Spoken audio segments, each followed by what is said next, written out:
Hello everyone, I am Dr. Mohammad Muzammil Sagani from Karachi, Pakistan. It is great pleasure for me to present my study on 21st Congress of the Asia Pacific Orthopedic Association. My topic of presentation is Primary Trauma Care Course, Alternative Basic Trauma Course in Developing Country, the Need of the Hour. On disclosure, the author has no conflict of interest that need to be disclosed. Regarding some facts about the global impact of trauma, the trauma is the leading cause of death in first 4 decades of life in every country of the world. Every year there are 5.8 million deaths and more than 100 million people injured due to violence and accident. And more than 90% trauma deaths relate to the lower and middle income. On the scale of global problems, injuries leads to 5.8 million deaths per year, which is around 10% of the world deaths, around 32% more than HIV, TB and malaria combined. Talk about the accidents per 10,000 vehicles per year and the deaths per 10,000 vehicles per year.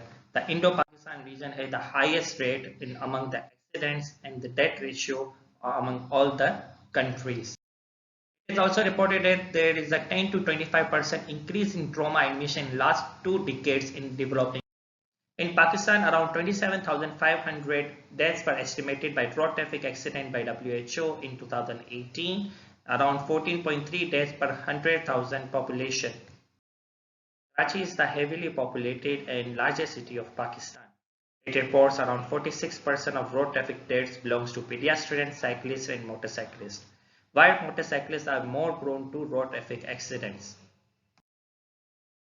Motorbikes or two-wheelers have the maximum capacity of 2 at a time, but Indo-Pakistan region it used as a family vehicle, as a business vehicle, as you can see in this picture.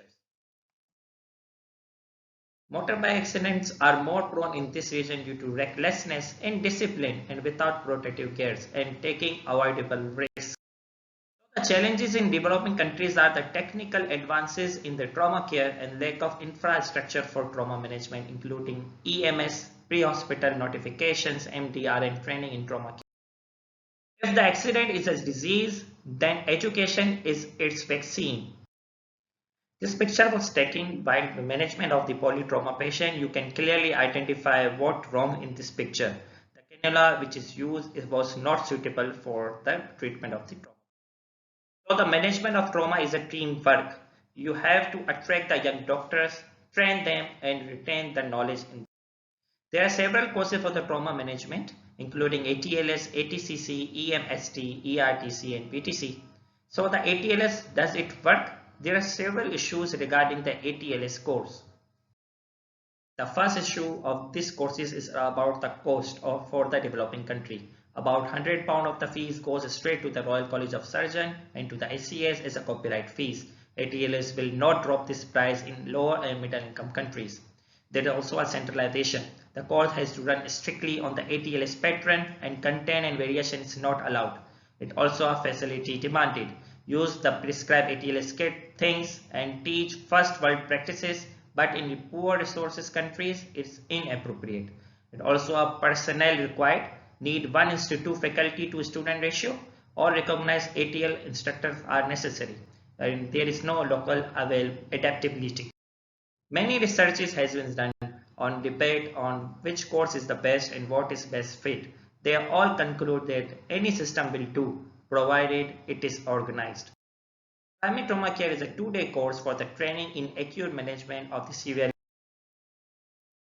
The objective of this course is to train doctor and nurse to treat severely injured patient quickly and systematically, to train in the knowledge, skill and attitudes of PTC principles, to consider how this PTC principle can be adapted to your hospital and to use what equipment is available.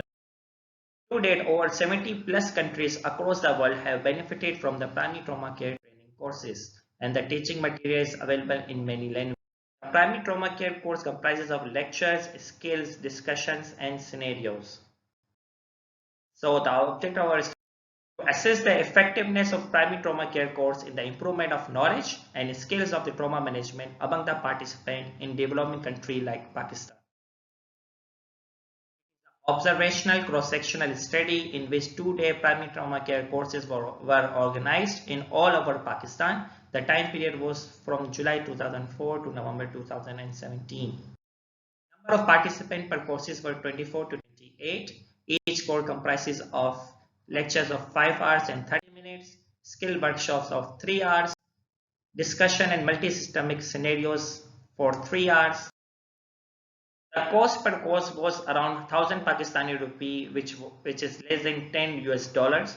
Participant knowledge was assessed by 30 best choice questions, and their trauma management skills were assessed by management of trauma care scenarios, both at pre and post workshop. All scenarios performed by participants were radio recorded and marked on 20 points checklist and evaluated by 2 PTC trainers and graded after consensus. Percentage of participants who scored more than 70% marks on knowledge and skill component were also analyzed. Data was analyzed by SPSS.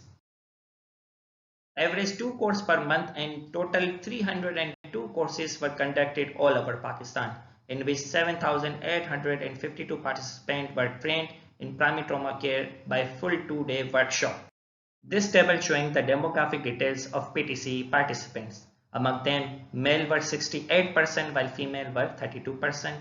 Among them, doctors were the highest ratio, around 48.01%. The mean score of pre-course MCQs was 60%, which raised to 82% of post-course. Median one best question score before the workshop was 19.0, which raised to 25.5 post-course.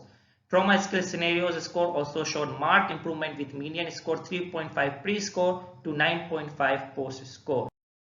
The mean score of pre-course confidence matrix was 70%, which raised to 93% post-course. Among the participants, postgraduate trainees showed more confidence in pre-course and post-course, but at the end of the course, all the participants showed a high level of confidence in managing trauma mock scenarios. Total 75% participants had more than or equal to 78.5% post-workshop knowledge score. However, only 25% participants had trauma skill score with equal to or less than 75% marks. In conclusion, PTC workshop could be an alternative and cost-effective flexible course for gaining knowledge and clinical skill of initial trauma management and in strengthening the capacity of trauma management training in developing countries with minimal resource for saving the life of the trauma victim. These are the references. Thank you. Any questions?